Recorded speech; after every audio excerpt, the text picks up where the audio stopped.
Kukosongkan rumah dan kutinggalkan surat cerai saat tahu ia pergi berlibur dengan selingkuhannya dengan alasan dinas. Halo Bunda, semoga Bunda semuanya dalam keadaan sehat dan bahagia ya. Sebelum masuk ke ceritanya, jangan lupa like, komen dan subscribe channel ini ya. Selamat menonton. Hari itu, aku duduk di teras rumah kami sambil menyesap teh hangat. Matahari sore mulai tenggelam, menebarkan cahaya keemasan yang seharusnya terasa damai. Tapi ada sesuatu yang mengganjal di hatiku. Sudah hampir sebulan ini, Mas Indra pulang larut malam, selalu dengan alasan yang sama. Lembur, Dint. Proyek kantor lagi banyak. Awalnya, aku percaya saja. Aku tahu pekerjaannya sebagai manajer di perusahaan kontraktor memang menyita waktu. Tapi belakangan, naluriku terusik. Ada yang tidak beres. Malam sebelumnya, saat ia tertidur pulas setelah mandi, aku melihat ponselnya bergetar. Biasanya, aku tak pernah memeriksa teleponnya. Kami selalu punya batasan privasi yang saling kami hormati. Tapi kali lain, seperti ada bisikan dalam kepalaku yang mendorongku untuk melirik layarnya. Sebuah notifikasi dari WhatsApp muncul. Besok kita ke Bali ya, sayang. Jangan lupa transfer lagi. Aku mau beli tas baru. Memberikan ciuman.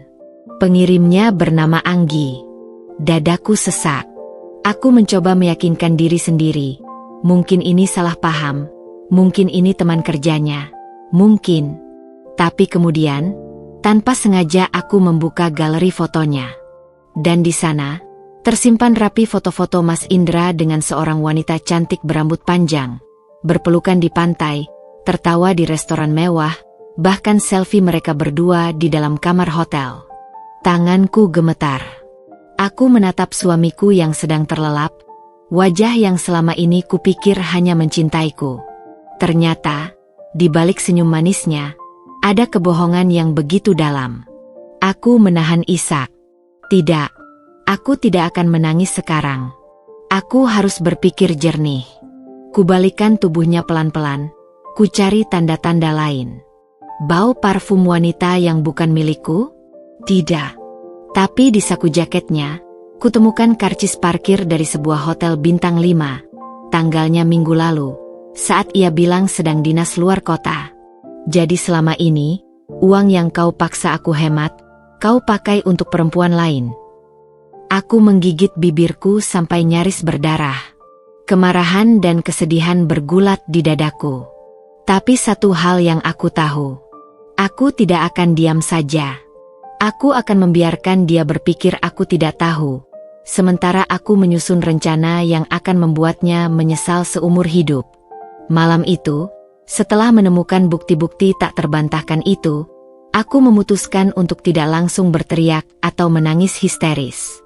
Aku menunggu Indra bangun, duduk di tepi tempat tidur dengan ponselnya di tanganku, menatapnya dengan tatapan yang dingin dan penuh pertanyaan. Ketika matanya terbuka perlahan, masih berkabut oleh kantuk, ia terkejut melihatku sudah terjaga dengan posisi seperti itu. Kok belum tidur, Dint? Suaranya serak, masih diliputi rasa kantuk. Aku tidak langsung menjawab. Aku menatapnya dalam-dalam, mencoba mencari sisa-sisa cinta di matanya, atau setidaknya, penyesalan. Tapi yang kutemukan hanya kebingungan. Kamu kenapa? Ada masalah? Tanyanya lagi, sekarang sudah lebih sadar, duduk di sampingku. Aku menghela napas panjang sebelum akhirnya melemparkan ponselnya ke pangkuannya. Layarnya masih menyala, menampilkan pesan terakhir dari Anggi. Jelaskan, kataku.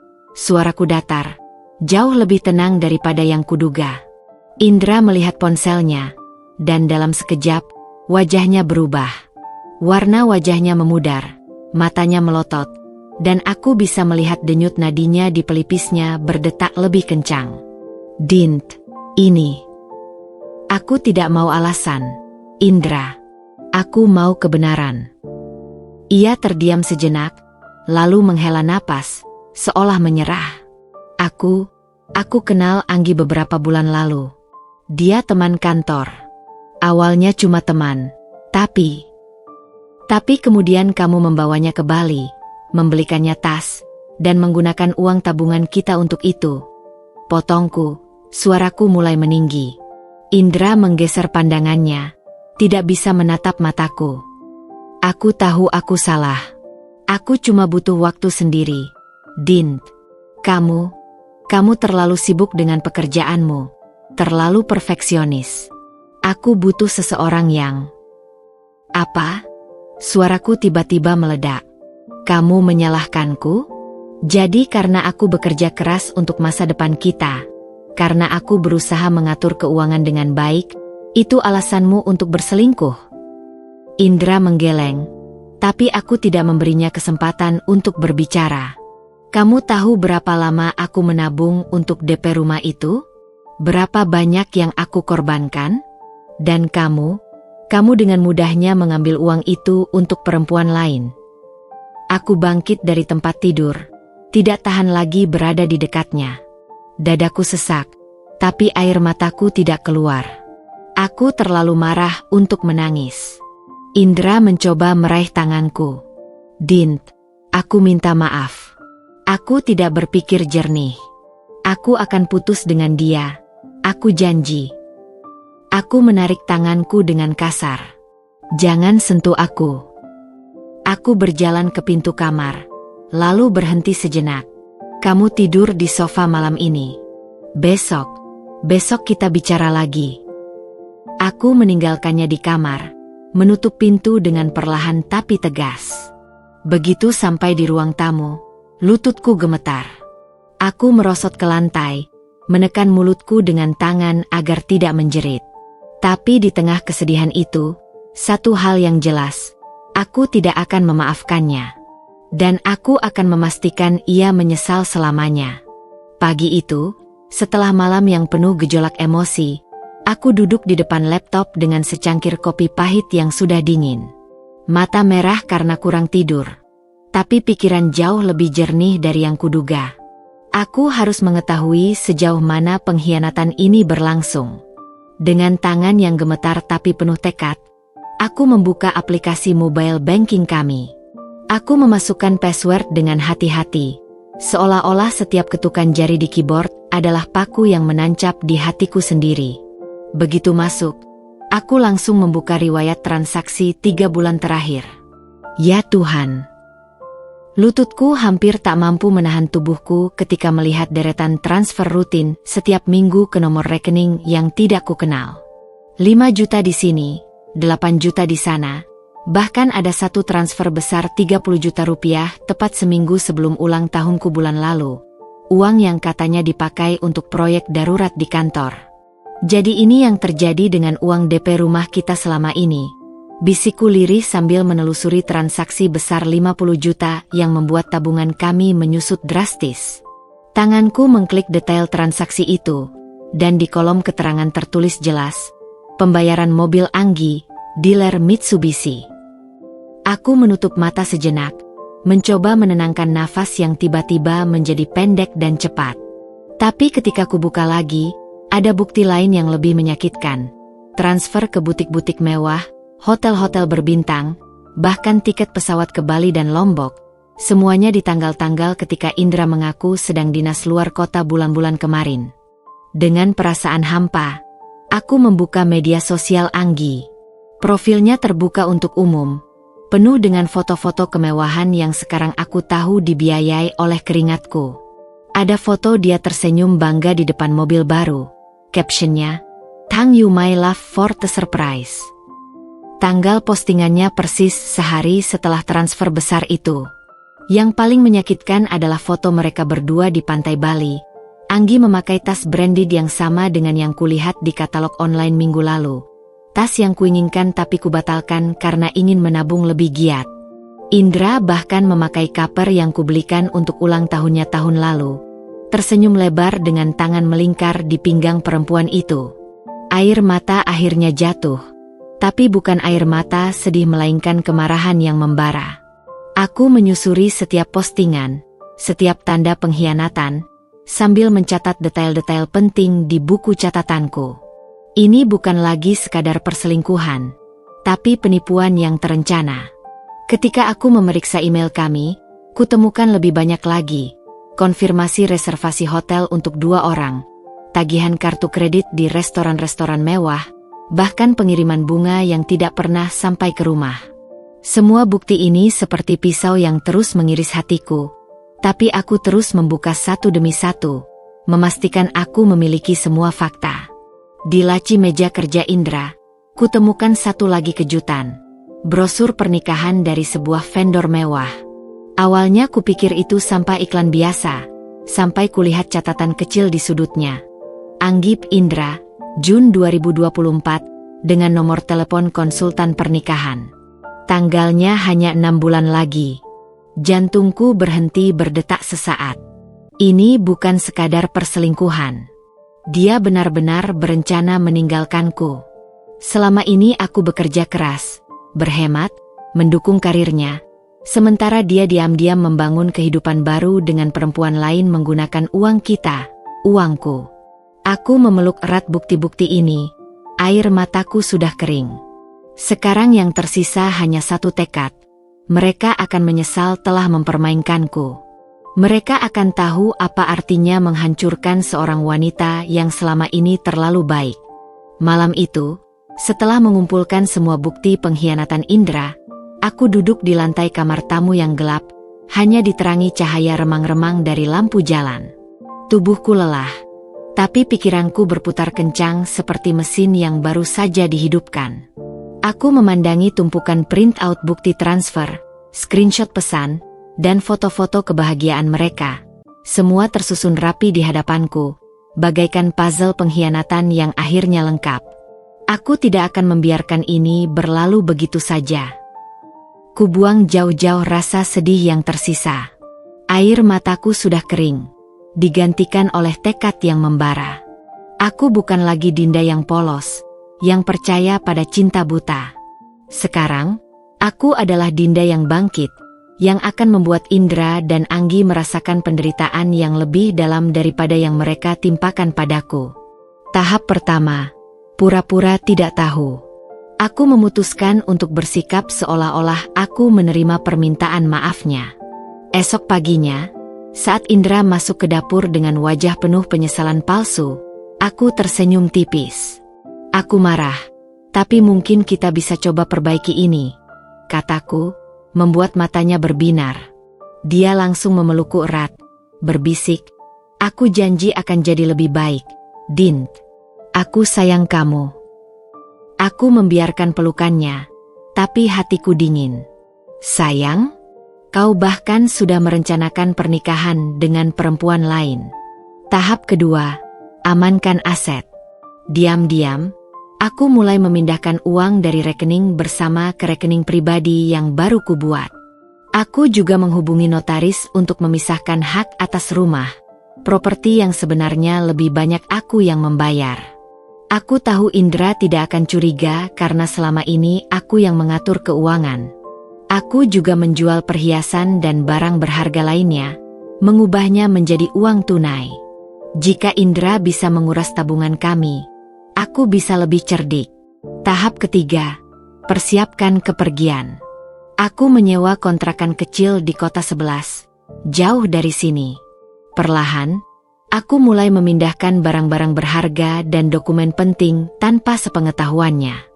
Aku bahkan mengubah alamat pengiriman paket dan surat-surat penting ke alamat orang tuaku. Tahap keempat, biarkan dia merasa aman. Aku membiarkan Indra berpikir bahwa aku benar-benar memaafkannya.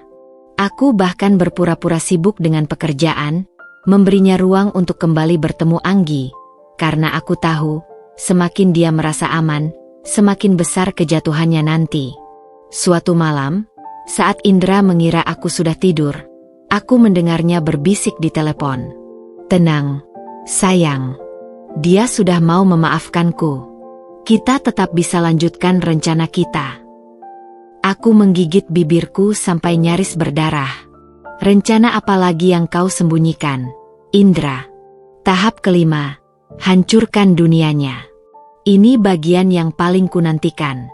Aku sudah menyiapkan segalanya.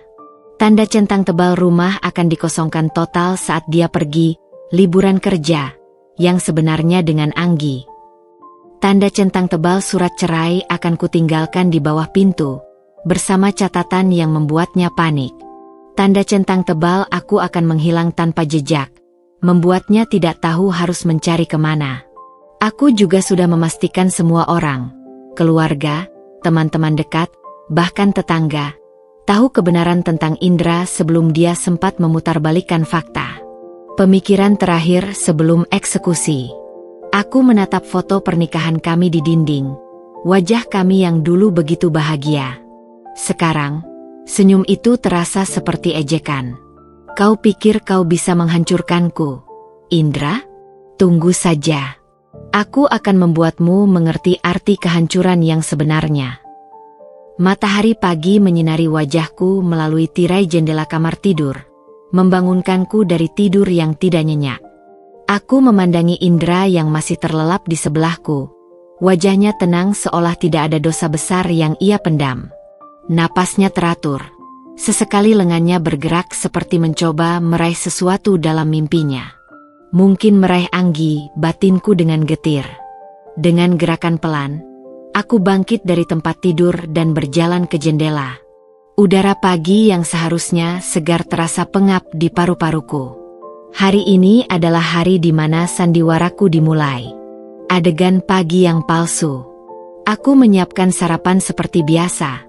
Nasi goreng kesukaannya, telur mata sapi setengah matang, dan kopi pahit tanpa gula.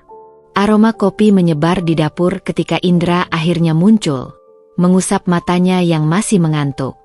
Wah, Dint masak nasi goreng spesial, ujarnya sambil tersenyum, mendekatiku dan mencium pipiku.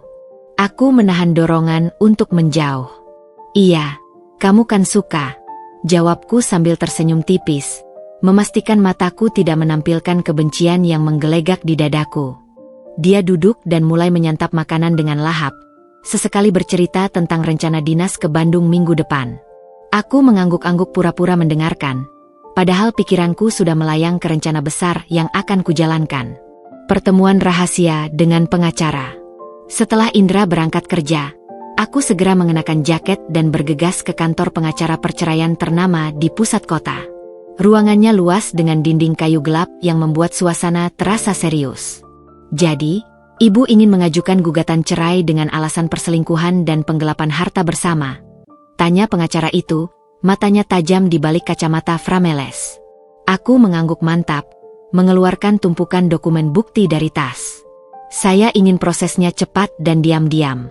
Dan yang paling penting, aku menekankan, saya ingin memastikan saya mendapatkan hak penuh atas rumah dan aset lainnya. Pengacara itu memeriksa dokumen-dokumenku satu persatu, sesekali mengangguk puas. Ibu punya bukti yang sangat kuat. Dengan ini, kita bisa menuntut lebih dari sekedar pembagian harta biasa. Persiapan terakhir. Sepanjang perjalanan pulang, aku mampir ke rental truk kecil. Saya butuh truk untuk pindahan tanggal 15 nanti, kataku pada petugas rental. Tanggal itu adalah hari di mana Indra akan dinas ke Bandung, yang sebenarnya adalah liburan romantisnya dengan Anggi. Petang harinya, saat Indra pulang kerja, aku sudah berada di dapur berpura-pura memasak makan malam. Dia terlihat lelah tapi bahagia. Mungkin karena rencananya bertemu Anggi semakin dekat. Dint, aku mungkin harus berangkat lebih awal ke Bandung besok. Proyeknya dipercepat. Aku benar-benar tidak ada tujuan untuk selingkuh kali ini. Kita sudah sepakat untuk memperbaiki. Aku benar-benar bekerja, ujarnya sambil meletakkan tas kerjanya di sofa. Aku berbalik dari kompor. Wajahku dipoles ekspresi kecewa yang sempurna. Oh iya mas, padahal aku sudah rencanakan makan malam spesial. Dia mendekat dan memelukku dari belakang. Maaf ya, sayang. Nanti aku bawa oleh-oleh khusus untukmu. Oleh-oleh khusus? Mungkin penyakit kelamin dari selingkuhanmu, batinku sambil menahan mual. Alih-alih, aku hanya menghela napas dan berkata, baiklah, hati-hati di jalan. Malam terakhir. Indra tidur lebih awal karena besok harus berangkat pagi. Aku pura-pura tidur di sampingnya, tapi mataku terbuka lebar menatap langit-langit kamar.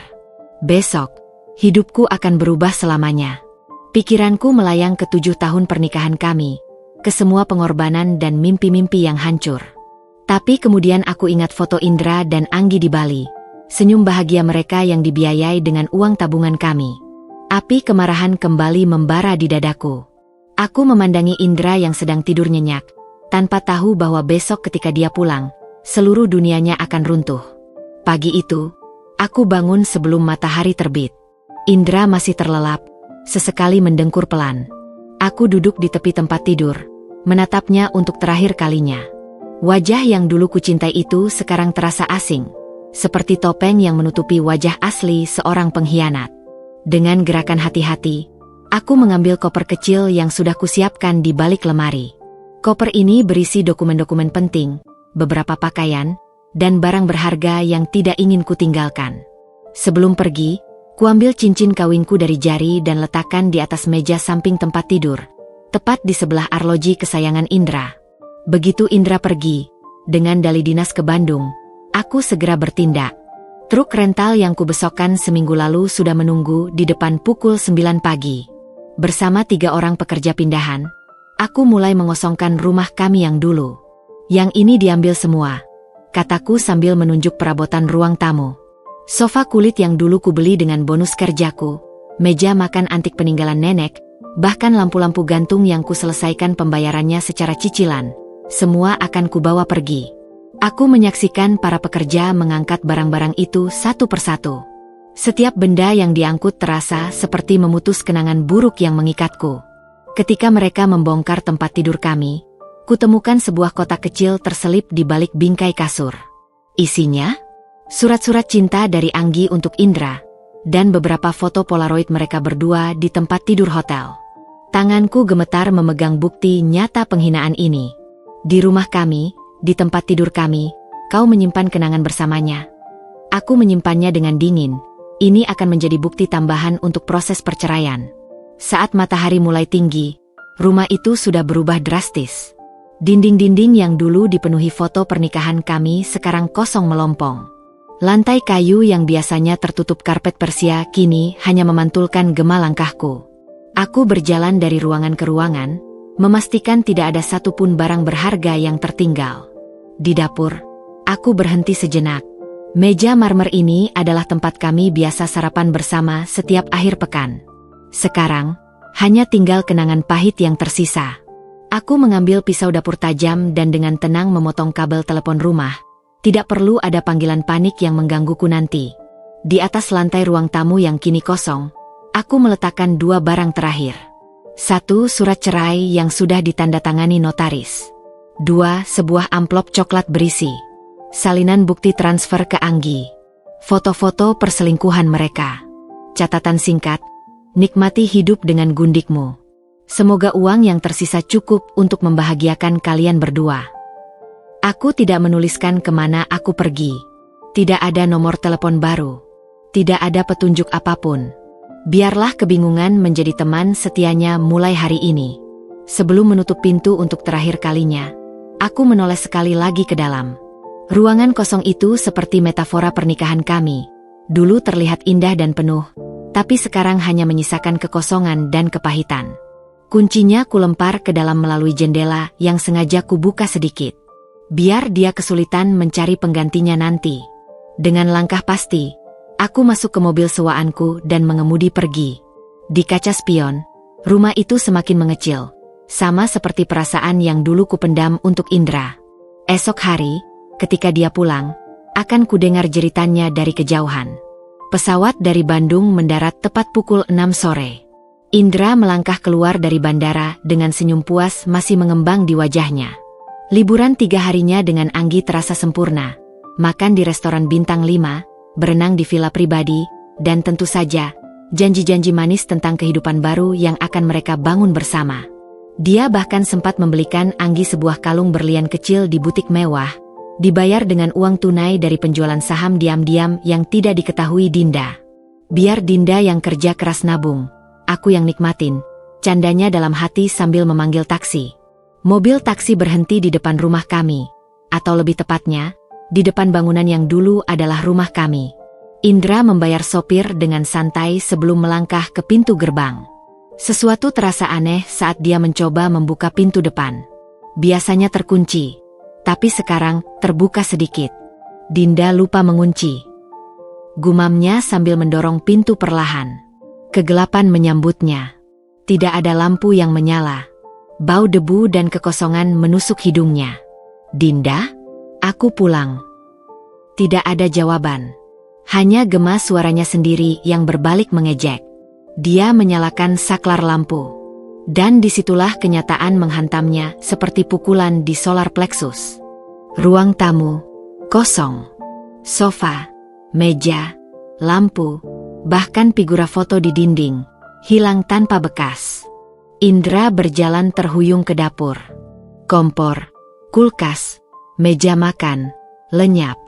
Hanya bekas noda di lantai yang menunjukkan di mana barang-barang itu dulu berdiri. Dia berlari ke kamar tidur. Jantung berdebar kencang. Kasur, lemari, meja rias, semua raib. Bahkan gorden jendela sudah dicopot. Di lantai kamar yang dingin, ada satu-satunya benda yang tersisa. Sebuah amplop coklat. Surat yang menghancurkan dunianya. Tangannya gemetar saat membuka amplop itu. Isinya 1. Surat cerai dengan tanda tangan notaris yang sudah legal. 2. Tumpukan bukti transfer ke Anggi.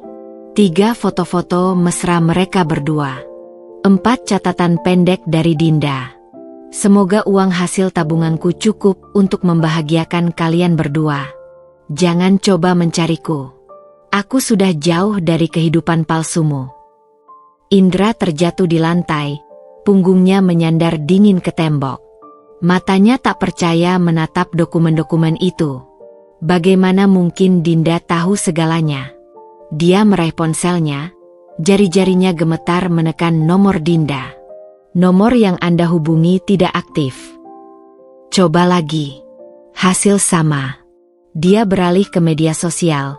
Akun Dinda sudah dideaktivate. Email? Tidak ada balasan. Indra mulai hiperventilasi. Dia mencoba menghubungi mertuanya. Langsung ditolak panggilannya. Dengan gerakan panik, dia membuka aplikasi mobile banking. Rekening bersama mereka kosong. Bahkan rekening pribadinya hanya tersisa Rp500.000. Tidak mungkin. Di tengah kepanikannya, ponselnya berdering. Nomor tak dikenal. "Halo." Suara dingin pengacara di seberang sana membuat darahnya membeku. "Pak Indra, saya mewakili klien saya, Ibu Dinda. Surat cerai sudah kami sampaikan. Anda memiliki waktu 7 hari untuk menandatanganinya sebelum kami lanjutkan ke proses pengadilan. Oh ya, klien saya juga meminta saya menyampaikan, selamat menikmati hidup baru dengan Nyonya Anggi." Telepon diputus. Indra duduk terdiam di lantai kosong, dikelilingi oleh kehancuran yang ia ciptakan sendiri. Di luar, hujan mulai turun deras, seolah alam ikut menertawakannya. 3 hari telah berlalu sejak Indra menemukan rumahnya kosong melompong. Ia masih tergeletak di lantai kamar yang dingin, dikelilingi oleh botol-botol minuman keras yang berserakan. Bau alkohol dan keringat menyengat memenuhi ruangan. Ponselnya yang biasanya tak pernah berhenti berdering kini sunyi, kecuali untuk panggilan dari debt collector yang semakin gencar menagih cicilan mobil mewah yang tak lagi mampu ia bayar. Ponselnya bergetar lagi, kali ini dari kantor. Dengan gemetar, ia mengangkatnya. "Indra, kamu sudah 3 hari tidak masuk kerja tanpa kabar. Direktur utama ingin bertemu kamu besok pagi. Ini urgent." Suara sekretaris itu dingin dan formal, sangat berbeda dari biasanya. Indra mencoba menenangkan suaranya yang serak. Aku sedang sakit berat." "Ada apa?" "Lebih baik kamu datang sendiri dan bawa semua barang-barang kantormu." Telepon terputus sebelum ia sempat bertanya lebih lanjut. Jantungnya berdebar kencang. PHK? Tidak mungkin. Selama 5 tahun ia menjadi manajer keuangan yang diandalkan. Kecuali, dengan gerakan panik, ia membuka email kantor. Ada 10 pesan belum dibaca. Semuanya berisi pemberitahuan rapat darurat. Dan 1 email dari Direktur Utama dengan subjek, penyalahgunaan dana perusahaan. Isinya singkat tapi mematikan. Berdasarkan audit internal, ditemukan pengalihan dana perusahaan sebesar 1,2 M ke rekening pribadi dalam 6 bulan terakhir. Anda diwajibkan hadir besok pukul 9 untuk klarifikasi sebelum kami laporkan ke pihak berwajib. Indra terbatuk-batuk, mulutnya terasa kering. Itu mustahil. Ia memang mengambil beberapa dana untuk liburan dengan Anggi, tapi tidak sampai segitu. Kecuali, dengan gemetar, ia membuka aplikasi mobile banking. Beberapa transaksi mencurigakan muncul, transfer besar ke rekening tak dikenal yang tidak ia lakukan. Tiba-tiba, ia teringat sesuatu. Beberapa minggu lalu, Anggi meminjam laptopnya untuk mengerjakan presentasi. Presentasi apa? Dia bahkan bukan karyawan kantor. Dengan gerakan panik, ia menelepon Anggi. Nomor tidak aktif. Media sosial Anggi? Akunnya sudah dihapus. Ia mencoba menghubungi teman-teman Anggi. Salah satu dari mereka akhirnya menjawab. Kamu nggak tahu? Anggi sudah ke Singapura setelah pulang dari Bandung. Katanya dapat kerja di sana. Tadi pagi dia upload story di Bandara Changi. Indra mengecek Instagramnya yang sudah ia blok, dan benar, ada story Anggi di Bandara Changi, tersenyum lebar dengan latar belakang pesawat. Di tangannya terlihat tas branded baru, persis seperti yang selalu ia idamkan.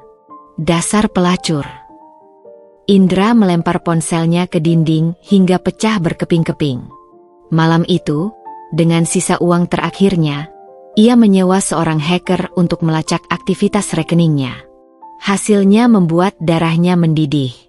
Anggi telah menguras 800 juta dari rekening perusahaan menggunakan akses remote desktop saat ia tertidur pulas setelah bercinta. Dana itu dialihkan ke 5 rekening berbeda sebelum akhirnya menguap ke rekening luar negeri. Ada tiket pesawat one way ke Paris yang dibeli seminggu lalu, atas nama Anggi dan seorang pria. Indra tertawa getir. Ia dikhianati oleh perempuan yang ia kira mencintainya. Dan sekarang, ia akan kehilangan segalanya. Pekerjaan, reputasi, bahkan kemungkinan besar kebebasannya. Hujan deras mengguyur di luar. Indra duduk di lantai kosong, menatap surat cerai yang masih tergeletak di sampingnya. Air matanya jatuh untuk pertama kalinya sejak semua ini terjadi. Ia baru menyadari sesuatu yang menyakitkan. Dinda adalah satu-satunya orang yang benar-benar mencintainya. Dan sekarang, ia telah kehilangan wanita itu selamanya.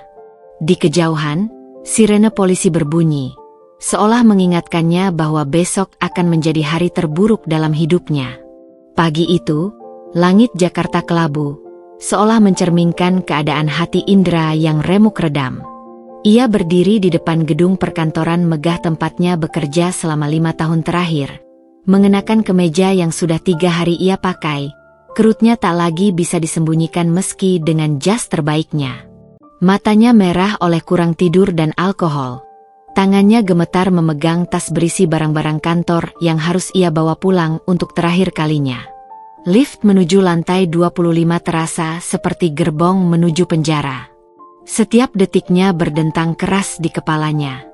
Saat pintu lift terbuka, sekretaris direktur sudah menunggu dengan wajah masam. Direktur dan tim audit sudah menunggu di ruang rapat, ujarnya singkat, tanpa senyum. Ruangan itu dingin. Terlalu dingin.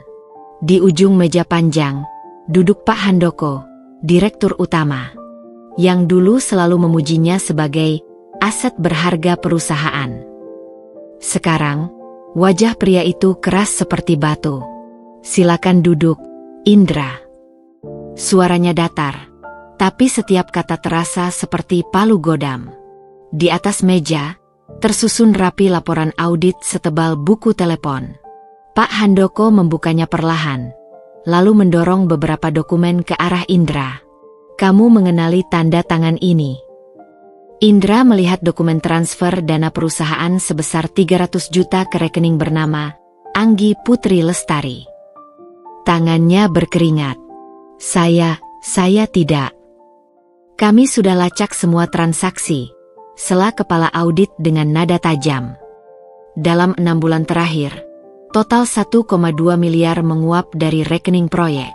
Yang menarik, dia menekankan, 80% terjadi dalam 2 bulan terakhir, tepat setelah kamu mulai hubungan khusus dengan wanita ini. Sebuah tablet disentilkan di atas meja, menampilkan rekaman CCTV dari kamar hotel mewah. Indra dan Anggi sedang makan malam romantis, diikuti adegan mereka masuk ke kamar bersama. Tanggalnya? Persis 1 hari sebelum transfer besar pertama. Kamu punya 2 pilihan. Pak Handoko akhirnya berbicara setelah keheningan yang menyiksa. Pertama, kami laporkan ke polisi hari ini juga. Kedua, kamu mengembalikan semua uang itu dalam 24 jam dan mengundurkan diri dengan diam-diam. Indra terbatuk-batuk. Tapi saya tidak mengambil semuanya. Anggi yang... Kami tidak peduli, bentak direktur untuk pertama kalinya. Rekening itu atas namamu. Tanda tangan itu darimu. Kamu bertanggung jawab penuh. Dia melemparkan surat pengunduran diri yang sudah dipersiapkan. Tanda tangani. Sekarang. Dengan tangan gemetar, Indra menuruti perintah. Saat ia menyerahkan pena, pandangannya tertumbuk pada foto di dinding. Foto tim manajemen tahun lalu, di mana ia berdiri bangga di samping direktur. Sekarang, semuanya hancur. Proses pengosongan meja kerjanya berlangsung di bawah pengawasan ketat Satpam. Rekan-rekan yang dulu memujinya sekarang menghindari kontak mata. Beberapa berbisik-bisik tak sopan. Tahu-tahu jadi pencuri. Dinda kan istrinya yang cantik itu, masih juga selingkuh. Katanya uangnya dipakai buat gundik ya. Setiap kata seperti pisau yang mengiris kulitnya. Di lift turun, ia melihat pantulannya di kaca. Wajahnya yang dulu selalu percaya diri sekarang seperti orang yang menua 10 tahun dalam semalam. Baru saja keluar dari gedung, ponselnya berdering. Nomor tak dikenal. Bapak Indra Pratama, suara resmi di seberang sana. Ini dari Bank Nasional. Kami ingin konfirmasi mengenai kredit mobil BMW yang telah mengalami keterlambatan pembayaran selama 3 bulan. Apakah Bapak bermaksud? Indra mematikan teleponnya. Dadanya sesak. BMW itu sudah dijual Anggi seminggu lalu. Katanya untuk modal usaha. Sekarang ia tahu itu semua kebohongan. Di saku jasnya, masih terselip foto kecil Dinda dari 2 tahun lalu. Tersenyum manis saat mereka berlibur ke Jepang. Foto yang ia simpan sebagai pembawa keberuntungan. Air matanya akhirnya jatuh. Semua ini adalah salahnya sendiri. Sementara Indra tenggelam dalam kehancuran hidupnya. Aku, Dinda, berdiri di balkon apartemen baruku yang menghadap langsung ke laut. Angin pagi berhembus lembut, membelai rambutku yang kini dipotong pendek, simbol perubahan besar dalam hidupku. Gelombang di bawah sana bergulung-gulung dengan ritme yang tenang, jauh berbeda dari gejolak emosi yang pernah mengombang-ambing hidupku. Aroma kopi Arabica yang baru disedup mengisi ruang living room minimalisku. Apartemen 1 kamar ini mungkin lebih kecil dari rumah pernikahanku dulu, tapi setiap sudutnya adalah milikku sepenuhnya. Tidak ada lagi bau parfum wanita lain yang menyengat, tidak ada lagi kebohongan yang harus kuwaspadai. Aku mengecek ponselku, 37 panggilan tak terjawab dari Indra dalam 3 hari terakhir. Semua kuhapus tanpa membacanya. Ada 1 pesan dari pengacaraku. Proses cerai sudah berjalan. Indra menandatangani dokumen tanpa perlawanan. Aset sudah dipisahkan sesuai kesepakatan. Selamat, Anda resmi bebas. Senandung kecil keluar dari bibirku saat kuletakkan ponselku. Kebebasan. Kata yang selama ini hanya ada dalam angan-angan. Di meja makan, tersebar dokumen-dokumen penting calon bisnis baruku. sebuah kafe kecil dengan konsep buku bekas. Ide yang selama ini terpendam karena Indra selalu menganggapnya tidak cukup bergengsi.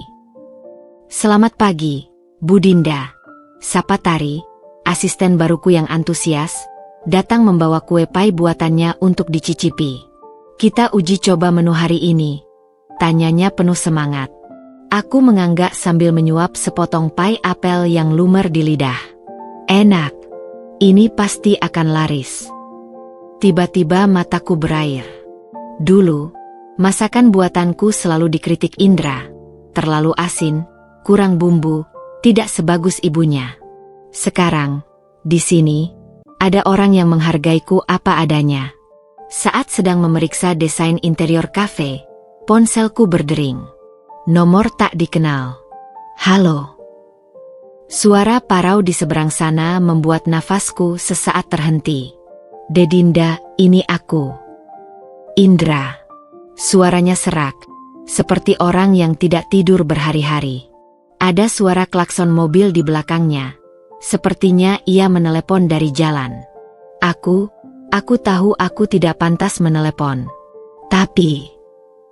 Ia terisak. "Aku bangkrut, Dint. Aku dipecat. Anggi, perempuan itu, dia menguras semua uangku dan kabur." Aku menarik nafas dalam. "Dan kau mengharapkan apa dariku?" "Dinda, aku mohon. Aku menyesal. Bisakah kita?" "Tidak." Potongku tegas. "Kau membuat pilihanmu. Sekarang hiduplah dengan konsekuensinya." Kuputus teleponnya sebelum ia sempat merengek lebih jauh. Tanganku gemetar, tapi hatiku tenang. Ini adalah pertama kalinya dalam setahun terakhir aku merasa benar-benar kuat. Malam itu, aku mengadakan pesta kecil-kecilan di apartemenku, hanya dengan Tari dan beberapa teman baru dari komunitas pecinta buku. Anggur merah mengalir, tawa riang memenuhi ruangan. Saat semua sudah pulang, aku berdiri di balkon lagi, memandang bulan purnama yang bersinar terang. Aku ingat malam pertama setelah aku meninggalkan Indra, ketika aku tidur di lantai kosong kontrakan sementara, bertanya-tanya apakah aku bisa bertahan. Sekarang, aku tidak hanya bertahan. Aku berkembang. Di meja samping tempat tidurku, ada undangan soft opening cafe dari desainer grafis tetanggaku. Di sampingnya, tiket konser penyanyi favoritku yang akan datang bulan depan. Dan sebuah pesan dari seorang teman yang ingin menjodohkanku dengan sepupunya, yang kujawab dengan santai, "Aku baik-baik saja sendiri dulu, thanks." Aku tersenyum sendiri. Hidup ini ternyata memang indah ketika kita berani memotong racun yang merayap di dalamnya. Angin malam yang dingin menerpa tubuh Indra yang menggigil di halte bus pinggiran kota.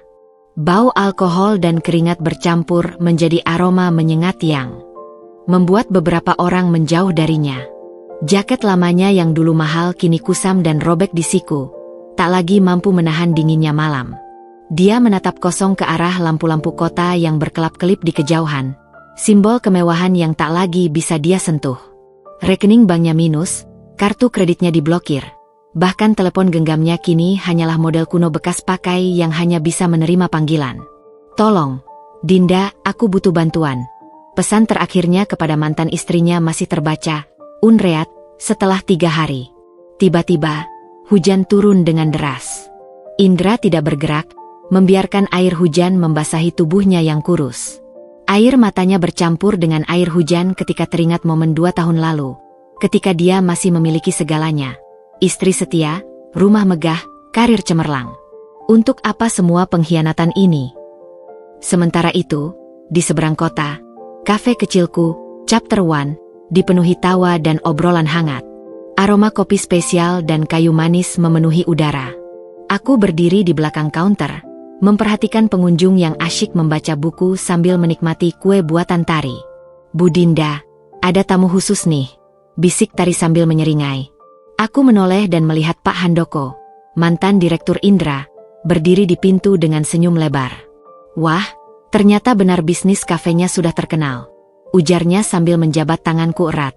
Kami duduk di sudut terbaik kafe, tempat view kota terlihat jelas.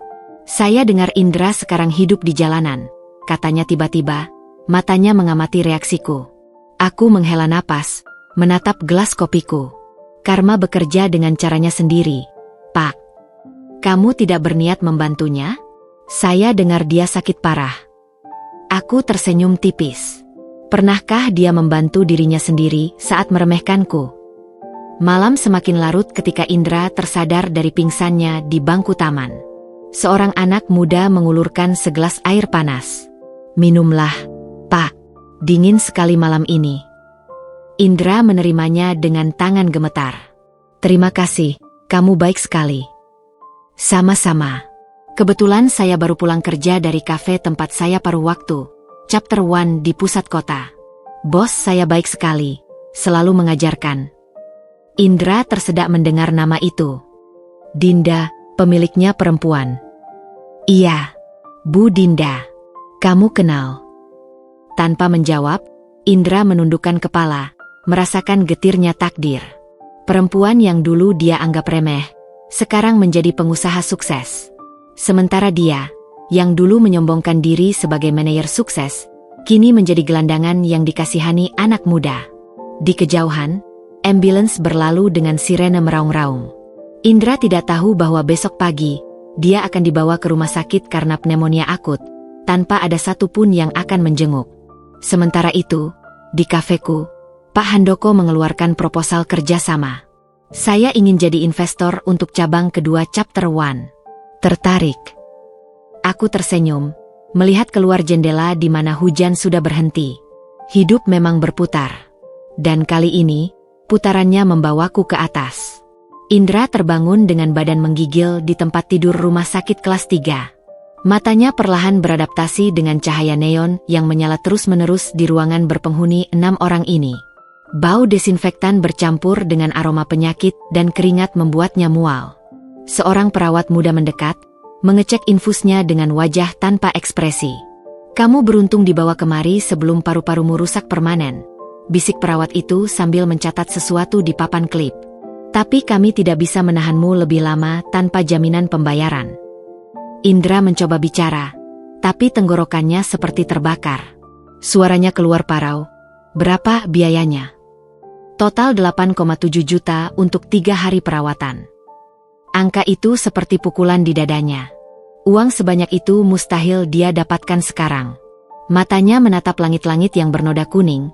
Teringat masa ketika jumlah itu hanya sekadar uang saku untuk 1 malam bersenang-senang dengan Anggi. Di ruang administrasi, petugas rumah sakit mengeluarkan dokumen-dokumen yang harus ditandatangani. Kamu punya keluarga yang bisa dihubungi? Istri mungkin? Tanya petugas itu tanpa menatapnya. Indra menggeleng pelan. Tidak ada. Kalau begitu, kami akan menyita KTP dan semua barang berharga sebagai jaminan. Dengan tangan gemetar, Indra menyerahkan satu-satunya benda berharga yang masih dimilikinya. Jam tangan pemberian ayahnya dulu, satu-satunya peninggalan yang sempat dia selamatkan dari rumahnya yang sudah disita bank. Saat berjalan keluar rumah sakit dengan badan masih lemah, hujan rintik-rintik membasahi jalanan. Indra tidak punya tempat tujuan. Kontrakan terakhirnya sudah dikunci pemilik karena tunggakan sewa. Satu-satunya alamat yang dia ingat adalah rumah orang tua Dinda di bilangan Kebayoran. Dengan sisa tenaga, Indra menaiki angkot menuju Kebayoran. Tubuhnya masih demam, tapi tekadnya bulat. Dia harus bertemu Dinda, memohon ampun, meminta pertolongan terakhir. Ketika pintu pagar rumah mertuanya yang megah terbuka, yang muncul bukan Dinda, melainkan ayahnya, Pak Rahmat, dengan wajah dingin. Kau masih berani muncul di sini? Suara Pak Rahmat menggelegar. Indra langsung bersujud. Pak, aku mohon, aku sakit, aku tidak punya apa-apa lagi. Kau pikir kami tidak tahu kau menghabiskan uang Dinda untuk pelacurmu? Pak Rahmat menarik nafas dalam. Dinda sekarang bahagia. Bisnisnya maju. Dia bahkan tidak mau menyebut namamu lagi. Pergi sebelum kupanggilkan satpam. Pintu besi ditutup dengan keras di depan hidung Indra. Di balik pintu, dia mendengar suara Dinda yang sedang tertawa. Suara yang dulu selalu menemaninya di rumah mereka. Sekarang, tawa itu adalah milik kehidupan baru yang sama sekali tidak melibatkannya. Sementara itu, di dalam rumah, aku berdiri di belakang jendela, menyaksikan Indra yang merangkak pergi. Tanganku mengepal erat. "Dinda, kamu baik-baik saja?" tanya ibuku yang memperhatikan raut wajahku. Aku menghela nafas. "Aku baik, Bu." Hanya memastikan dia tahu rasanya menjadi tidak berdaya. Seperti dulu saat aku menemukan rumah kita kosong karena uang tabunganku habis untuk selingkuhannya. Malam itu, di kamar masa kecilku yang masih sama seperti dulu, aku membuka album foto pernikahan. Aku menyentuh foto-foto itu satu persatu, bukan karena kerinduan, tapi sebagai pengingat betapa jauh aku sudah melangkah. Di luar, petir menggelegar, pertanda musim hujan akan segera tiba. Tapi kali ini, aku tidak takut basah. Aku sudah membangun payungku sendiri. Malam itu, Indra berdiri di tepi jembatan Semanggi. Kedua tangannya mencengkeram kuat besi pagar pembatas sementara angin malam menerpa tubuhnya yang kurus. Di bawahnya, arus sungai Ciliwung yang keruh mengalir deras, menghanyutkan sampah-sampah perkotaan yang tersangkut di antara bebatuan. Lampu-lampu kota berkedip di kejauhan, menciptakan pantulan yang mengganggu di permukaan air. "Lompat saja," bisik sebuah suara dalam kepalanya. "Semua akan berakhir. Tidak ada lagi rasa sakit. Tidak ada lagi penyesalan." Indra mengeluarkan dompet tipisnya yang sudah usang. Satu-satunya foto yang masih disimpannya adalah gambar diri sendiri bersama Dinda di hari pernikahan mereka. Wajah Dinda yang berseri-seri tertutup oleh noda air dan kotoran. Tangannya gemetar saat mencoba mengelap foto itu dengan jarinya yang kotor. "Dulu kau mencintaiku, tapi sekarang bahkan tidak mau melihat wajahku lagi." Air mata panas mengalir di pipinya yang sudah kotor. Indra menarik nafas dalam, bersiap untuk mengakhiri segalanya. Ketika tiba-tiba, "Mas, jangan." Sebuah tangan kuat menarik lengan Indra dari belakang. Dia terkejut, berbalik dan melihat seorang pria parubaya dengan kemeja lengan panjang yang sederhana namun rapi. "Bapak siapa?" "Biarin saya." Geram Indra mencoba melepaskan diri. "Namaku Ardi. Saya pemilik warung makan kecil di seberang sana," ujar pria itu dengan suara tenang namun tegas. "Saya lihat Mas dari tadi berdiri di sini. Cuaca dingin begini, mampir dulu ke warung saya, minum yang hangat-hangat." Indra ingin menolak, tapi tubuhnya yang lemah dan perutnya yang keroncongan membuatnya tidak bisa berkata tidak. Dengan langkah gontai, dia mengikuti Ardi menyeberang jalan. Warung makan sederhana itu ternyata cukup nyaman. Aroma kaldu sapi dan rempah-rempah menguar dari dapur kecil. Ardi menghidangkan semangkuk sop buntut hangat dan segelas teh manis. "Makan dulu, Mas. Lalu cerita kenapa mau melakukan hal bodoh tadi," ujar Ardi sambil duduk di seberangnya. Indra awalnya enggan, tapi begitu sendok pertama menyentuh lidahnya, rasanya seperti menemukan surga. Sudah berbulan-bulan sejak terakhir kali dia makan makanan yang dimasak dengan baik. Tanpa disadari, air matanya menetes lagi. Saya sudah kehilangan segalanya," bisik Indra di antara suapan. "Istri, rumah, pekerjaan, semuanya, karena kesalahan saya sendiri." Ardi mengangguk perlahan. "Saya dulu juga pernah di titik terendah. Tapi lihat sekarang." Dia menunjuk ke sekitar warungnya yang sederhana tapi bersih. "Hidup terus berjalan, Mas. Yang jatuh boleh menangis, tapi harus bangkit lagi." Setelah mendengar cerita lengkap Indra, Ardi mengeluarkan proposal tak terduga. "Saya butuh bantuan di warung ini. Mas bisa masak tidak?" Indra terkejut. Dulu istri saya yang selalu masak. Saya tidak pernah." Ardi tersenyum. "Saya akan ajari. Gajinya tidak besar, tapi cukup untuk kos dan makan. Yang penting, Mas punya semangat baru." Di saat yang sama, di tempat lain, aku terbangun di tengah malam, jantung berdebar kencang. Mimpi buruk tentang Indra yang jatuh dari ketinggian membuat keringat dingin mengucur di sekujur tubuhku. Padahal sudah berbulan-bulan tidak memikirkannya. Tiba-tiba bayangannya muncul begitu jelas. Dengan gerakan refleks, Aku mengambil ponsel dan mengecek media sosial. Setelah menggulir beberapa saat, mataku terpaku pada sebuah postingan dari komunitas sosial. Foto seorang pria kurus yang sedang menerima makanan di sebuah warung. Wajah itu, Indra. Tubuhku gemetar. Dia terlihat seperti bayangan dari diri yang dulu.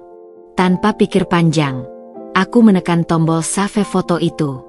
Entah mengapa, hatiku terasa sakit melihat keadaannya, meski semua ini adalah akibat perbuatannya sendiri.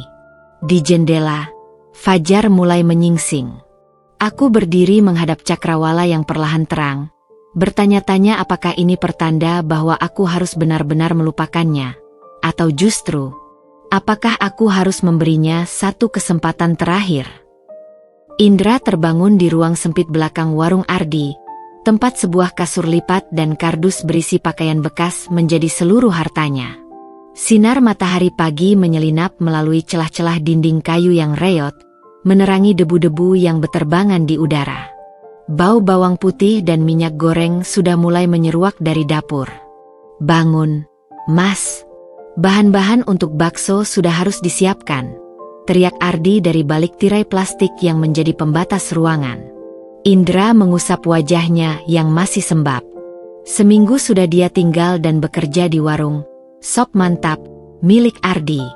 Pekerjaannya mulai dari mencuci piring, memotong sayuran, hingga belajar membuat kaldu. Tangannya yang dulu terbiasa memegang pulpen dan menandatangani dokumen penting, kini penuh dengan luka kecil akibat pisau dapur dan air panas. "Ini karma untuk semua kesombonganku dulu," bisiknya dalam hati sambil mengiris bawang merah hingga matanya perih dan berair. Di tengah kesibukan menyiapkan menu makan siang, ponsel Ardi berdering. Indra tidak sengaja mendengar pembicaraannya. "Iya, Bu, memang benar dia di sini?" "Tidak, saya tidak memberitahunya." "Baik, akan saya sampaikan." Setelah menutup telepon, Ardi mendekati Indra dengan wajah serius. "Tadi istri kamu, mantan istri kamu, menelpon. Dia tahu kamu di sini." Indra menjatuhkan sendok yang dipegangnya. "Dedinda? Dia mau apa?" Ardi menggeleng. "Dia hanya memastikan kamu masih hidup. Tapi..." Dia mengeluarkan amplop coklat dari sakunya. "Dia minta aku memberikan ini padamu." Dengan tangan gemetar, Indra membuka amplop itu. Isinya, foto-foto rumah mereka dulu, beberapa surat cinta yang pernah dia tulis untuk Dinda, dan selembar cek dengan nominal yang cukup untuk memulai usaha kecil. Di bagian bawah cek, tertulis, "Untuk modal awal. Jangan sia-siakan lagi." Malam itu, Indra berdiri di depan kafe, Chapter One, milik Dinda. Dari balik jendela, dia melihat mantan istrinya sedang tertawa lepas dengan para stafnya. Dinda terlihat begitu cantik dengan rambut pendeknya yang stylish, wajahnya bersinar tanpa beban. Indra ingin masuk, ingin jatuh berlutut dan memohon maaf. Tapi kakinya seperti tertanam kuat di trotoar. "Aku tidak pantas berada di dunianya yang sekarang," bisiknya lirih. Saat hendak pergi, matanya menangkap sesuatu yang membuat dadanya sesak. Seorang pria tampan mendekati Dinda, mencium keningnya dengan akrab. Dinda tersenyum bahagia, senyum yang dulu pernah ditujukan padanya. Dengan hati hancur, Indra berbalik dan kembali ke warung Ardi. Kali ini, dia tahu harus menerima konsekuensi dari semua kesalahannya. Di dalam kafe, aku merasakan sesuatu yang aneh. Seolah ada energi yang familiar di luar. Saat kuintip ke jendela, hanya terlihat bayangan seseorang yang cepat menghilang di kegelapan. "Ada apa?" tanya Ridwan, teman lamaku yang baru kembali dari luar negeri dan mulai sering menemuiku belakangan ini. Aku menggeleng. "Hanya perasaan saja." Ridwan memegang tanganku. "Kamu baik-baik saja? Lalu bagaimana dengan cek yang kamu berikan untuk Indra tadi?" Aku menarik napas dalam. "Itu bukan untuk dia. Itu untuk diriku sendiri." Sebagai penutup, agar aku bisa benar-benar melupakan masa lalu dan memulai babak baru. Malam itu, untuk pertama kalinya dalam setahun, aku tidur dengan damai. Mimpi buruk tentang Indra tidak datang. Mungkin karena akhirnya, aku sudah benar-benar merelakan. Matahari terbit menyinari dua tempat yang berbeda.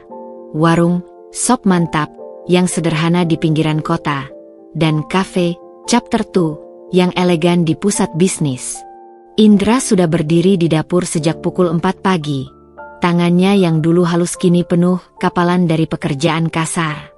Uap kaldu sapi mengepul di wajahnya yang mulai berisi, menyamarkan bekas penderitaan beberapa bulan terakhir. Bumbunya kurang garam, gumamnya sambil mencicipi kuah dengan sendok kayu. Ardi mengangguk setuju di sampingnya. Wajahnya menunjukkan kepuasan. Kamu cepat belajar, Indra. Dulu waktu pertama datang ke sini, masakanmu bisa bikin pelanggan kabur semua. Canda Ardi sambil menepuk punggungnya. Indra tersenyum tipis. Di sudut dapur, tergantung cek dari Dinda yang belum dicairkannya. Sebagai pengingat bahwa uang bukanlah solusi untuk menebus kesalahan. Sementara itu, di kafe barunya yang lebih besar, Dinda menerima telepon dari Pak Handoko. Dinda, kita ada proyek catering untuk 500 orang di kantor pusat. Tertarik mengambil kontrak ini? Jantung Dinda berdebar kencang. Ini adalah tawaran terbesar sepanjang karir bisnisnya. Tentu saja, Pak. Saya sangat. Tapi ada syaratnya, sela Pak Handoko. Kami ingin menunya spesial, bukan yang biasa ada di kafemu. Bagaimana kalau sop buntut dengan resep autentik? Dinda tertegun. Sop buntut? Bukan spesialitasnya. Tapi tiba-tiba, ingatannya melayang pada foto warung makan sederhana yang pernah dilihatnya di media sosial. Sore itu, Indra sedang membersihkan meja ketika bel warung berbunyi. Dia mengangkat kepala, dan dunia seakan berhenti berputar. Dinda. Dia berdiri di pintu dengan gaun bisnis sederhana. Ram pendeknya tertiup angin sore. Matanya yang dulu penuh kesedihan sekarang berbinar percaya diri. Saya dengar sop buntut di sini yang terbaik se-Jakarta, ujar Dinda dengan suara datar, tanpa ekspresi khusus mengenali Indra. Indra ingin lari, ingin bersembunyi. Tapi Ardi sudah mendorongnya ke depan. Benar, Bu. Indra di sini ahli membuatnya. Baru 2 bulan belajar tapi bakatnya luar biasa. Puji Ardi dengan bangga. Dinda mengangguk, lalu mengeluarkan proposal bisnis dari tas kulitnya. Saya butuh kerjasama untuk acara besar. Jika berhasil, ini bisa menjadi kontrak rutin. Indra tak percaya. Kamu, Anda serius? Dinda akhirnya menatapnya langsung. Ini murni bisnis. Saya menilai kemampuan, bukan masa lalu. Malam pertama uji coba menu berlangsung tegang. Indra berkeringat deras saat Dinda mencicipi sop buatannya. Rasanya familiar, bisik Dinda tiba-tiba, matanya berkaca-kaca. Seperti yang dulu selalu kuinginkan kamu buat untuk aku. Indra menunduk. Aku belajar dari kesalahan. Seperti kamu yang belajar memaafkan, meski tidak sepenuhnya. Di luar, Ridwan menunggu Dinda dengan mobil. Melihat mereka berdua, Indra tersenyum getir. Dia bahagia sekarang. Itu yang penting. Tapi saat Dinda hendak pergi, dia berbalik. Besok kita bahas detil kontrak. Jam 10 di kantorku. Sebuah peluang. Sebuah awal baru. Pagi itu, Indra berdiri di depan gedung perkantoran megah tempat Dinda mengelola bisnisnya, mengenakan kemeja putih sederhana yang baru dibelinya semalam, yang paling bagus dari 3 kemeja yang kini menjadi seluruh koleksinya.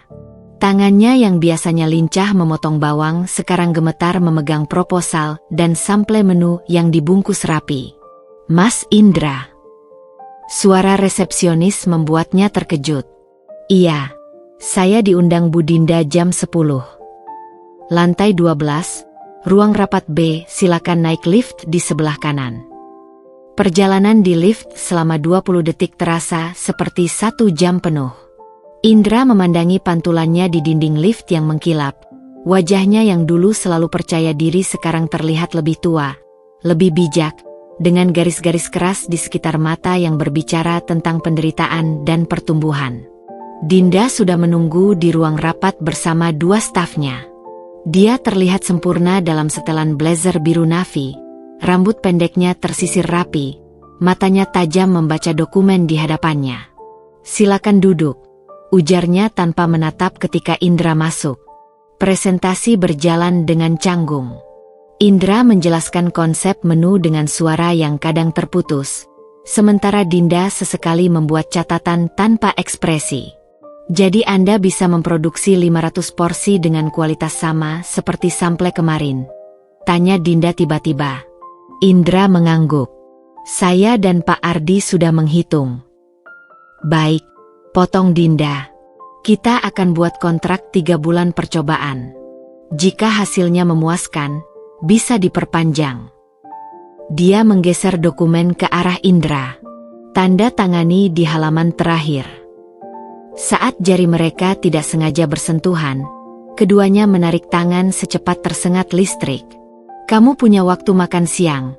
tanya Dinda tiba-tiba setelah rapat usai, membuat staf-stafnya terkejut. Indra terbelalak. "Aku. Ada yang ingin kubicarakan." "Hanya bisnis," tambah Dinda cepat sebelum memimpin jalan ke restoran kecil di lantai dasar. Mereka duduk di pojokan, ditemani 2 mangkuk salad dan air mineral. Dinda tidak menyentuh makanannya. "Kenapa menerima tawaranku?" tanyanya langsung. "Setelah semua yang terjadi." Indra menatap tangannya yang sekarang kasar. "Karena aku berhutang padamu lebih dari sekedar uang. Hutang sikap. Hutang rasa hormat." Dinda menghela nafas. "Aku tidak butuh permintaan maaf lagi, Indra. Aku butuh partner bisnis yang profesional. Dan aku akan buktikan aku bisa menjadi itu," jawab Indra tegas. Saat mereka keluar dari restoran, seorang pria tampan dengan setelan jas mahal mendekat. "Ridwan." "Din, ada meeting dadakan dengan investor Singapura jam 2, katanya sambil memandangi Indra penuh tanya. Dinda melakukan perkenalan singkat. "Ridwan, ini Indra, partner catering kita." "Indra, ini Ridwan, direktur keuanganku." Jabat tangan mereka erat, penuh arti. "Senang akhirnya bertemu," ujar Ridwan dengan senyum tipis. "Dinda sering bercerita tentang keahlian masakmu." Indra bisa merasakan tegangan di udara. "Senang bertemu, Dinda. Bu Dinda telah sangat membantu usaha kecil kami." Malam harinya, Indra duduk di tepi sungai dekat warung Ardi, menatap air yang mengalir. Ardi menghampiri dengan 2 botol bir. "Gimana pertemuannya?" Indra memutar botolnya pelan. "Aku tidak tahu harus merasa apa. Melihatnya sukses, bahagia, dengan orang lain. Tapi ini kesempatanku untuk membuktikan aku bisa menjadi orang lebih baik. Bahkan jika hanya sebagai rekan bisnisnya." Di kejauhan, lampu-lampu kota berkelap-kelip. Indra tersenyum getir. Kehidupan memberinya ujian terberat, tapi juga kesempatan kedua yang tidak pernah dia duga. Pukul 3 pagi, warung Sop Mantap yang biasanya sepi sudah ramai oleh aktivitas. Indra dan Ardi memimpin 5 karyawan baru yang direkrut khusus untuk proyek catering Dinda. Uap panas mengepul dari 3 kuali raksasa tempat tulang sapi mendidih dengan rempah-rempah pilihan. "Kaldu harus mencapai konsistensi sempurna sebelum jam 6. Seru Indra dengan suara parau, matanya merah oleh asap dan kurang tidur. Tangannya yang kini terampil mencincang daun bawang dengan ritme cepat, membentuk irisan seragam yang akan menjadi garnish akhir. Ardi mendekat, menepuk bahunya. "Kau yakin tidak mau tidur sebentar? Kau sudah bekerja 18 jam non-stop." Indra menggeleng, menyeka keringat di dahinya. Ini kesempatan pertama, dan mungkin terakhir, yang Dinda berikan. Aku tidak boleh gagal. Di sudut dapur, tergantung foto clipping dari majalah bisnis yang menampilkan Dinda tersenyum bangga di depan kafenya. Indra memandanginya sesaat sebelum kembali fokus pada pekerjaannya. Jam menunjukkan pukul 7.30 ketika bencana terjadi. Seorang karyawan baru tidak sengaja menjatuhkan seluruh panci saus spesial yang sudah disiapkan sejak subuh. Suara logam berdentum dan saus merah menggenangi lantai dapur. Bodoh! Itu saus rahasia yang butuh 5 jam pembuatan, bentak salah satu koki. Indra berdiri membeku, wajahnya pucat. Dalam 30 menit, makanan harus sudah dikirim ke lokasi acara. Tanpa saus ini, menu utamanya akan terasa hambar. Dengan tangan gemetar, ia mengambil ponsel. Jarinya melayang di atas nomor Dinda. Tapi kemudian diurungkannya. Semuanya tenang. Teriaknya dengan suara yang lebih percaya diri dari yang dirasakannya. Kita punya bahan cadangan. Aku akan buat versi cepat sausnya. Yang lain siapkan pengiriman. Ketika truk pengiriman hampir siap berangkat, sebuah mobil mewah berhenti di depan warung. Dinda keluar dengan wajah khawatir. Kenapa belum dikirim juga? Acara mulai jam 9. Indra menunduk. Ada sedikit masalah teknis, tapi... Dinda langsung menuju dapur, matanya menyapu keadaan berantakan. Tanpa sepatah kata pun, ia menggulung lengan bajunya dan mengambil pisau. Kalian butuh berapa banyak saus? Tanyanya sambil mulai memotong bawang dengan gerakan ahli. Indra tertegun.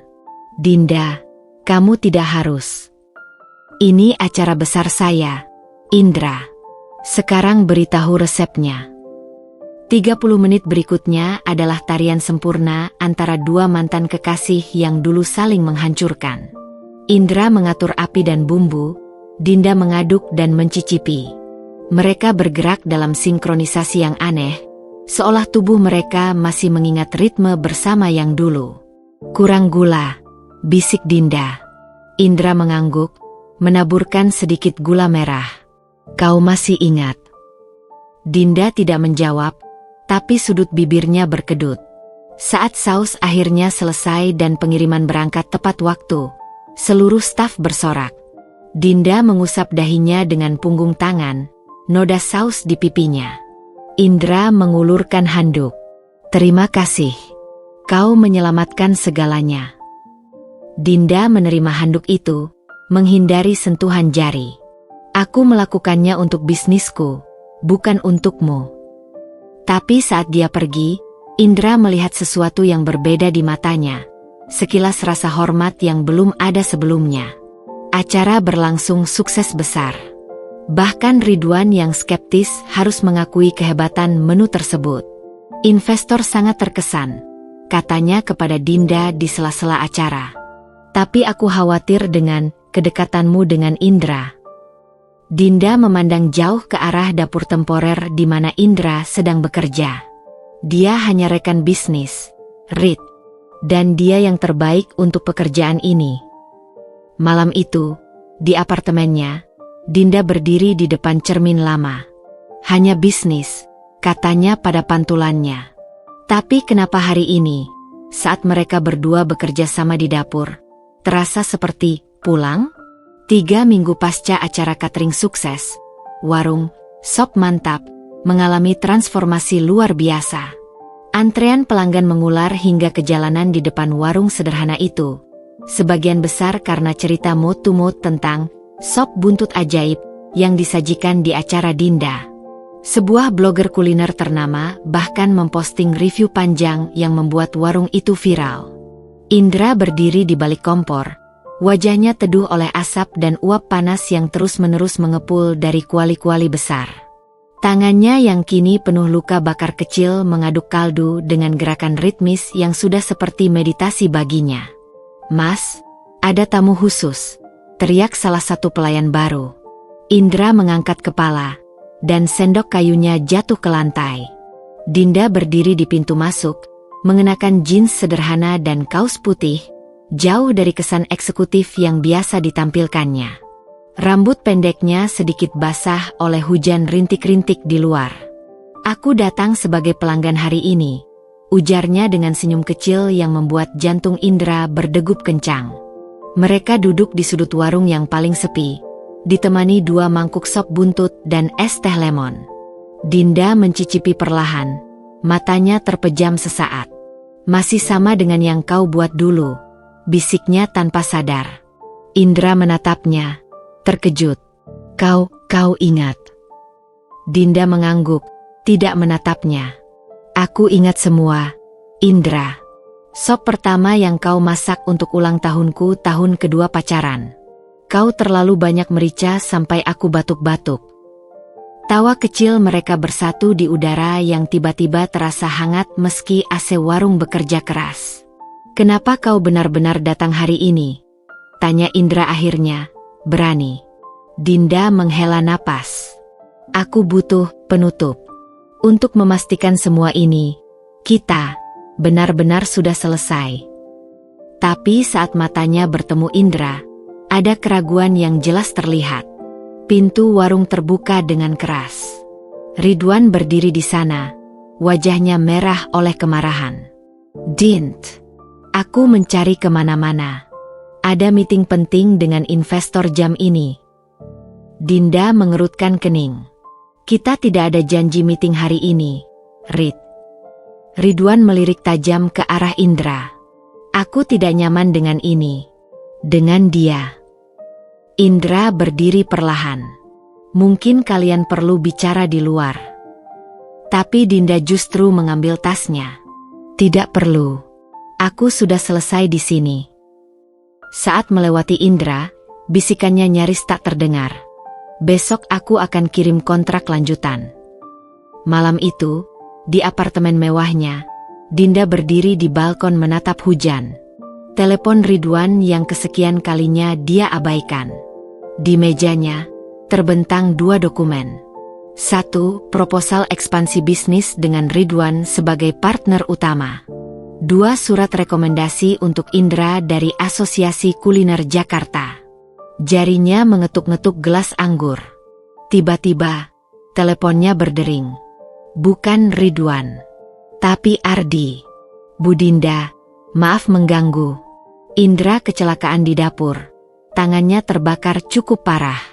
Dia menolak dibawa ke rumah sakit, bilang tidak punya asuransi." Dinda sudah mengambil kunci mobil sebelum Ardi selesai berbicara. Lampu neon rumah sakit menerangi wajah pucat Indra yang sedang dirawat. Matanya membesar ketika melihat Dinda berlari masuk. "Kau tidak perlu datang," ujarnya lemah. Dinda menatap luka bakar di tangan kanannya. Tangan yang dulu begitu lembut mengusap wajahnya. Tanpa berpikir, dia meraihnya. "Bodoh. Kenapa tidak bilang kalau tidak punya asuransi? Aku punya fasilitas kesehatan untuk semua partner bisnisku." Indra tersenyum getir. "Kita belum tanda tangan kontrak baru." Dinda menghela napas panjang. "Indra, aku tidak tahu harus bagaimana lagi denganmu. Aku ingin membencimu, tapi... Dinda tidak menjawab. Tapi genggamannya pada tangan Indra tidak juga dilepaskan. 3 minggu setelah kecelakaan itu, tangan Indra masih terbungkus perban putih, tetapi lukanya sudah mulai sembuh. Warung, sop mantap, tetap berjalan di bawah pengawasan Ardi, sementara Indra menghabiskan waktu di teras belakang rumah kontrakannya yang kecil, merenung sambil memandangi bibit-bibit rempah yang baru saja ditanamnya. Suatu sore, ketika matahari mulai tenggelam, sebuah mobil mewah berhenti di depan rumahnya. Dinda keluar dengan membawa sejumlah dokumen dan sebuah dus kecil. "Aku membawa kamu makanan," katanya, meletakkan dus berisi masakan rumah di meja kayu sederhana. "Dengar-dengar kau kesulitan masak sendiri sekarang." Indra tersenyum getir. "Terima kasih. Tapi kau tidak perlu repot-repot." "Tidak." Dinda duduk di hadapannya. "Aku ingin." Mereka makan dalam keheningan yang nyaman, sesekali bertukar cerita tentang bisnis, tentang perkembangan warung, tentang kafe baru Dinda yang akan dibuka. Bicara tentang segala hal, kecuali tentang mereka. Setelah makan, Dinda mengeluarkan sebuah amplop dari tasnya. "Ini kontrak kerjasama permanen untuk catering perusahaan kami," ujarnya dengan suara datar. "Gajimu akan dinaikkan 30%, dan kau mendapat asuransi kesehatan penuh." Indra menerima dokumen itu, tetapi matanya tertuju pada surat lain yang masih ada di tangan Dinda. Dan itu. Dinda menarik napas dalam. Surat pengunduran diri Ridwan. "Dia memilih keluar setelah tahu aku masih memiliki perasaan padamu." Udara di sekitar mereka seakan berhenti bergerak. Indra tidak bisa bernapas. "Aku tidak datang ke sini untuk memulai kembali hubungan kita," Dinda cepat menambahkan, matanya berkaca-kaca. "Terlalu banyak yang sudah hancur. Terlalu banyak luka." Indra mengangguk pelan. "Aku mengerti. Tapi," Dinda melanjutkan, suaranya bergetar, "aku juga tidak bisa terus berpura-pura membencimu. Aku melihat perjuanganmu, perubahanmu, dan aku mencintaimu," potong Indra dengan suara parau. "Selalu. Bahkan di saat-saat terburukku, saat aku terlalu bodoh untuk menyadarinya." Dinda menutup matanya, air mata akhirnya jatuh. "Kita tidak bisa kembali ke masa lalu, Indra." "Kita tidak perlu kembali," jawab Indra pelan. "Kita bisa mulai dari halaman baru. Lebih pelan, lebih bijak." Dinda berdiri, berjalan ke tepi teras kecil itu. Di kejauhan, langit Jakarta berwarna jingga oleh matahari terbenam. "Aku butuh waktu," bisiknya. Indra tidak mendesak. Dia hanya duduk diam, menatap punggung Dinda yang tegang, memberinya ruang yang dia butuhkan. Setelah beberapa saat, Dinda berbalik. Matanya masih basah, tetapi ada senyum kecil di bibirnya. "Besok ada tasting menu untuk kafe baruku. Kau mau datang?" "Sebagai konsultan kuliner, tentu saja." Indra tersenyum, mengangguk. "Tentu saja." Di kafe Dinda yang baru, di antara desain interior modern dan aroma kopi pilihan, mereka duduk berhadapan. Bukan sebagai mantan suami istri, bukan sebagai kekasih, tetapi sebagai dua orang yang pernah saling melukai, saling kehilangan, dan kini belajar untuk saling memaafkan. Dinda mengangkat cangkir kopinya. "Untuk kerjasama baru kita." Indra menyentuhkan cangkirnya dengan lembut. "Untuk halaman baru." Di luar jendela, matahari pagi bersinar cerah, menerangi jalanan kota yang sibuk. Mungkin suatu hari nanti, mereka akan menemukan jalan kembali ke satu sama lain. Atau mungkin tidak. Tapi untuk sekarang, ini sudah cukup. 1 tahun kemudian, di pembukaan cabang kelima, Chapter 1, seorang fotografer mengabadikan momen pemotongan pita, Dinda di sebelah kiri, Ardi di tengah, dan Indra di sebelah kanan. Jarak antara Dinda dan Indra hanya 30 cm, lebih dekat dari foto apapun mereka dalam 5 tahun terakhir. Tapi yang paling mencolok adalah senyum alami mereka, tulus, tanpa beban, penuh penerimaan. Bukan akhir yang sempurna, tapi awal yang cukup baik. 6 bulan telah berlalu sejak Indra dan Dinda memutuskan untuk membangun hubungan baru sebagai rekan bisnis dan teman. Cafe, Chapter 1, kini memiliki 5 cabang, dan warung, Sop Mantap, telah bertransformasi menjadi restoran kecil yang nyaman dengan antrean panjang setiap akhir pekan. Di permukaan, semuanya terlihat sempurna, hingga sebuah pesan singkat masuk ke ponsel Dinda di tengah malam. "Kamu benar-benar berpikir dia sudah berubah? Coba tanya tentang uang yang hilang dari rekening perusahaan bulan lalu. Atau perempuan yang sering datang ke warungnya setelah jam tutup." Pesan itu tidak bernomor, tidak bisa dilacak. Dinda berdiri di balkon apartemennya, jari jemarinya menggenggam erat ponsel. Dinginnya udara malam tidak sebeku rasa curiga yang tiba-tiba menggerogoti hatinya. Tidak, bisiknya pada diri sendiri. Aku tidak akan jatuh ke dalam pola pikir lama. Tapi ketika dia menutup mata, bayangan masa lalu, Indra yang berbohong, Indra yang mencuri uang mereka, Indra dengan perempuan lain, bergulung-gulung seperti badai di kepalanya. Keesokan paginya, Dinda memutuskan untuk mengunjungi warung Indra tanpa pemberitahuan. Saat mobilnya berbelok ke jalan kecil menuju restoran itu, matanya menangkap sosok perempuan muda berambut panjang keluar dari pintu belakang warung, mengenakan kaos oblong yang terlalu besar, kaos yang Dinda kenal sebagai milik Indra. Perempuan itu menoleh, dan Dinda mengenalinya seketika. Anggi. Dunia seakan berhenti berputar. Napas Dinda tersangkut di tenggorokan. Tanpa berpikir panjang, dia menginjak gas dan pergi, meninggalkan warung itu jauh di belakang. Di kafe pusatnya, Dinda menatap dokumen laporan keuangan bulanan dengan pandangan kosong. 50 juta hilang dari rekening operasional, transfer ke vendor bahan makanan yang ternyata tidak pernah menerima pesanan. Dan sekarang Anggi muncul kembali. Aku sudah dipermalukan sekali. Tidak akan ada yang kedua kalinya. Indra tidak menyadari bahwa Dinda telah melihat Anggi. Dia sibuk menyiapkan menu baru ketika Dinda tiba-tiba masuk ke dapur dengan wajah dingin. Kita perlu bicara, ucap Dinda singkat. Sekarang.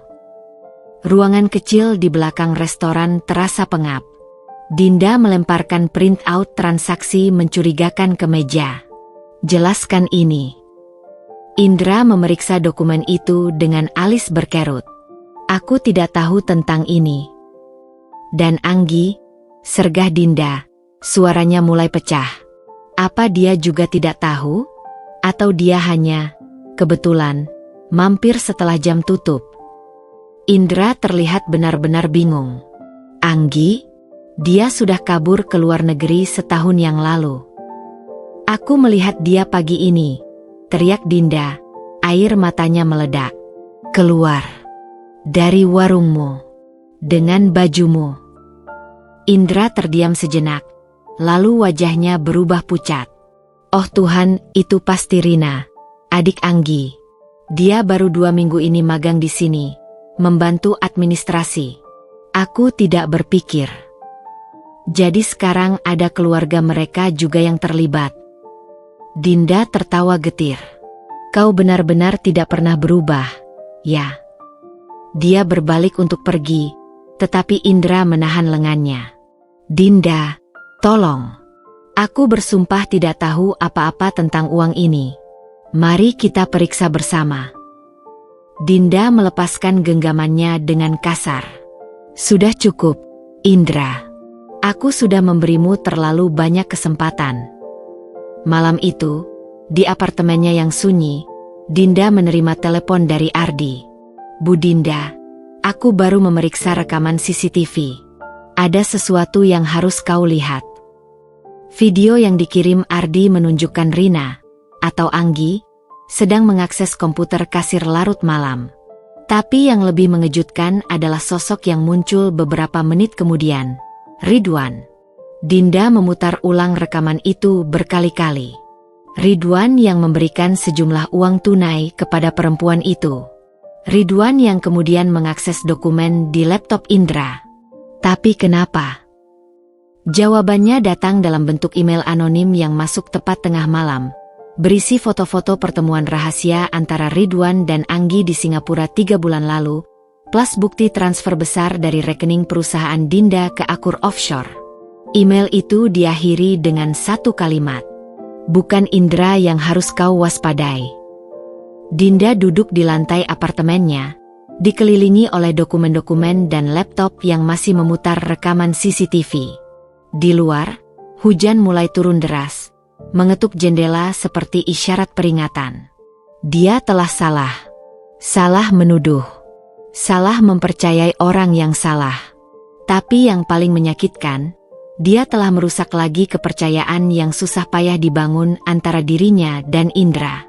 Telepon di tangannya berdering. Indra. Dinda menatap layar selama beberapa dering, lalu akhirnya mengangkat. Kita perlu bicara. Suara Indra di seberang terdengar serak. Bukan sebagai rekan bisnis. Bukan sebagai mantan apapun. Tapi sebagai dua orang yang terus disabotase oleh masa lalunya. Dinda menutup mata, merasakan air mata panas mengalir lagi. Aku tahu, bisiknya. Tapi aku tidak tahu lagi harus percaya pada siapa. Percayalah pada dirimu sendiri, jawab Indra pelan. Pada nalurimu yang dulu bisa membedakan mana yang benar dan salah. Aku akan di warung sepanjang malam jika kau butuh bukti, atau sekadar teman bicara. Di luar, petir menggelegar membelah langit malam. Badai baru saja dimulai. Pagi itu, Dinda berdiri di depan pintu warung Indra dengan dokumen-dokumen penting dalam tasnya. Matahari belum sepenuhnya terbit, menyisakan cahaya jingga lembut di langit Jakarta. Indra sudah menunggu di teras belakang dengan 2 cangkir kopi panas. Wajahnya lelah tetapi penuh perhatian. Sebelum kita mulai, ucap Dinda dengan suara serak, aku ingin minta maaf. Aku seharusnya tidak langsung menuduh. Indra menggeleng, menggeser kursi untuknya. Kita sama-sama punya luka lama yang mudah terbuka. Selama 3 jam berikutnya, mereka menyatukan semua bukti seperti menyusun puzzle. Rina ternyata benar adik Anggi, dikirim khusus untuk menyabotase mereka.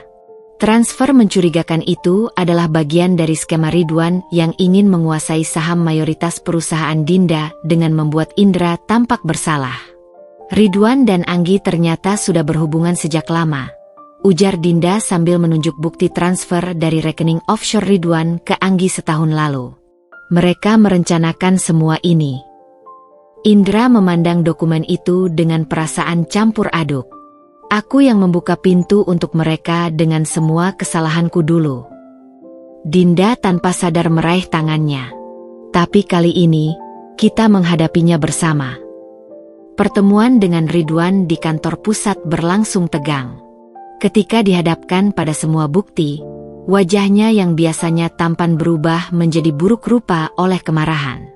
Kau pikir bisnismu akan sukses tanpa aku? Hardiknya pada Dinda. Dinda berdiri tegak. Aku sudah sukses sebelum mengenalmu, dan akan terus sukses setelah kepergianmu. Ridwan akhirnya mengaku.